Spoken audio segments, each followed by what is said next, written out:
ಶಾರದಾ, ನಿಮ್ಮೂರಿಗೆ ಹೋಗಬೇಕು ಅಂದರೆ ನೇರವಾಗಿ ಹೋಗ್ಬೇಕಲ್ವಾ? ಇದ್ಯಾಕೆ ಈ ಬಸ್ ಬಲಕ್ಕೆ ತಿರುಗ್ತು? ಅಲ್ಲಿ ಹೊಲ ಅಲ್ವಾ ಇರೋದು? ಅಲ್ಲಿ ದಾರಿ ಇದೆಯಾ? ನಿಮ್ಮ ನೆಚ್ಚಿನ ಮೈಸೂರು ಆಕಾಶವಾಣಿಯಲ್ಲಿ ಇದೇ ಶನಿವಾರ 27ನೇ ತಾರೀಕು ರಾತ್ರಿ 8 ಗಂಟೆಗೆ ಕೇಳಿ ನಾಟಕ ನಮ್ಮ ಊರ ಹಬ್ಬ.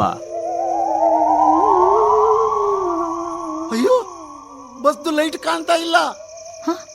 ಹೌದು, ಎಲ್ಲೋಯ್ತು ಈ ಬಸ್ಸು? ಗೌರಿ ಹೇಳಿದ್ದು ನಿಜಾನೇ, ಇದು ದೆವ್ವಾನೇ. ಮರೆಯದೆ ಕೇಳಿ ಇದೇ ಶನಿವಾರ 27ನೇ ತಾರೀಕು ರಾತ್ರಿ 8 ಗಂಟೆಗೆ ನಾಟಕ ನಮ್ಮ ಊರ ಹಬ್ಬ.